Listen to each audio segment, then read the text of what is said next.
Nous connaissons tous cette histoire dans la Bible. Jésus était dans la barque avec ses disciples. Jésus dormait et il y eut soudainement la tempête. Et il y avait des vagues. La barque commençait à se remplir d'eau. Les disciples, pris de panique, commencèrent à réveiller Jésus parce qu'ils voyaient la mort en face d'eux. Mais lorsque Jésus se réveille, il a menacé la tempête s'est calmée, et il a traité ses disciples des gens de peu de foi. Qu'est-ce que cela veut dire? En fait, il y a deux leçons dans cette histoire.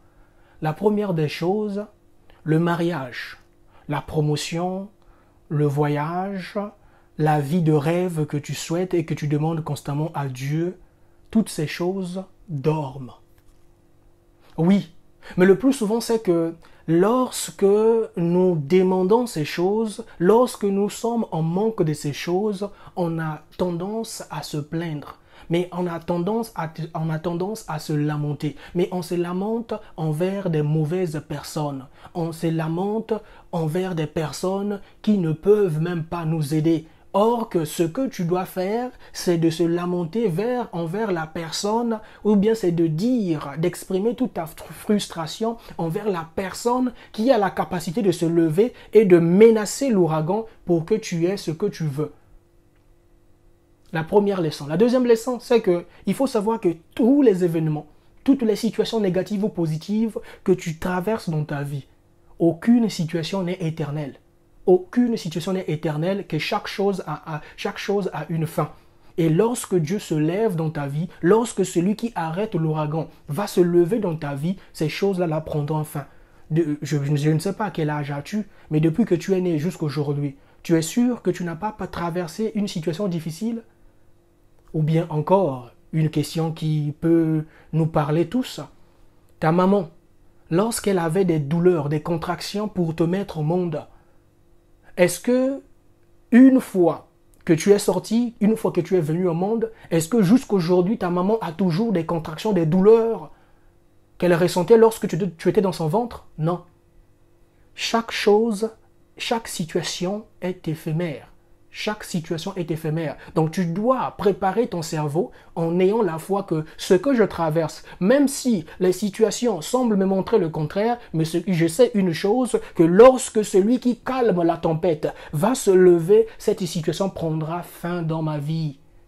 On se lamente pour peu de choses et il nous manque de la foi.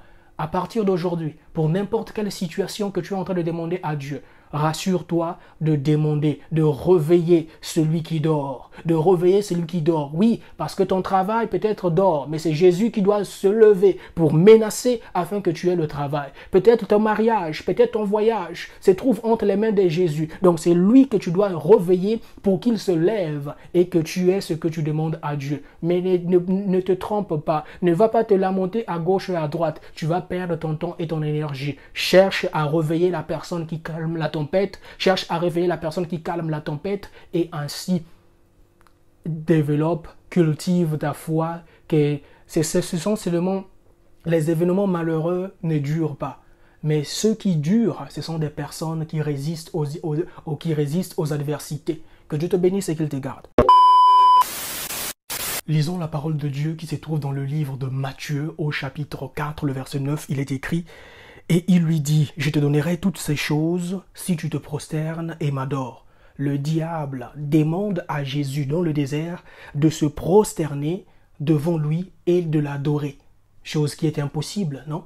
Je me suis posé la question, pourquoi le diable, après avoir montré à Jésus toute la gloire de ce monde, lui demande juste de se prosterner? Pourquoi il n'a pas demandé à Jésus d'aller sacrifier son père? De sacrifier peut-être sa mère, ou bien de sacrifier une partie de son corps, ou bien de sacrifier son doigt pour avoir la gloire, pour avoir le succès. De nos jours, on voit les jeunes gens le faire. Que non, si tu vas, tu sacrifies ton père ou bien ta mère et tu as la gloire. Mais pourquoi le diable ici ne demande pas à Jésus ces choses-là? Il lui demande juste de se prosterner. Parce que se prosterner est un acte spirituel qui veut dire beaucoup de choses. Ça vient du grec pipto. Cela signifie quitter d'un lieu élevé vers un lieu plus bas. En gros, cela signifie juste se rabaisser. Alors, une personne qui se rabaisse devant une divinité prête allégeance à cette divinité. Tu te prosternes devant qui? Tu te prosternes devant quoi?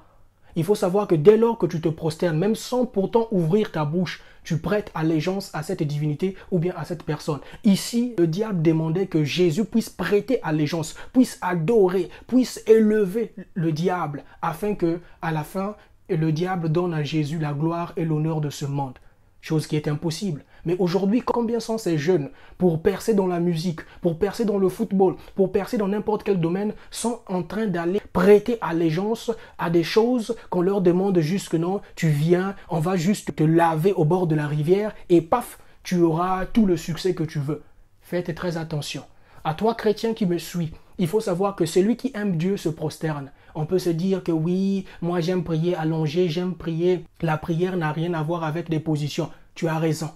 Parce que Dieu, dans un premier temps, regarde le cœur. Mais de Genèse à Apocalypse, toutes les personnes que Dieu a visitées, personne n'est resté debout en train de causer avec Dieu. Eux tous, ils ont pris ou bien ils ont posé un acte spirituel qui est soit tombé face contre terre. Cela signifie tu t'humilies devant Dieu, car personne n'est égal à Dieu. Oui, Jésus en visite à Simon le pharisien. Et la femme pécheresse avait entendu que Jésus était dans la maison de Simon le pharisien. Qu'est-ce que la femme pécheresse a fait? Elle a pris le parfum en albâtre. Elle est venue parce qu'elle savait qu'elle était pécheresse. Elle est venue, elle caressait les pieds de Jésus et elle essuyait avec ses larmes. Et ensuite, il posait du parfum sur ses pieds. Jésus qui était là, était venu rendre visite à Simon le pharisien. Il dit à Simon le pharisien que moi je suis venu chez toi, tu n'as même pas pris soin de moi. Mais cette femme, depuis que je suis ici, elle fait que baiser mes pieds, elle fait que le parfumer mes pieds. Et Jésus a dit à la femme pécheresse, va et tes péchés te sont pardonnés. Mais Jésus est sorti de la maison de Simon le pharisien sans lui dire que Simon reste en paix. Qu'est-ce que cela veut dire? Si tu aimes Dieu, tu poses des actes spirituels et c'est tout.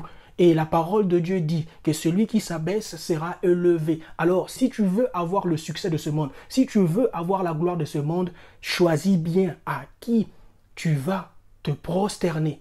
Et c'est Jésus qui est le Dieu, qui est le chemin, la vérité et la vie. Que Dieu te bénisse et qu'il te garde.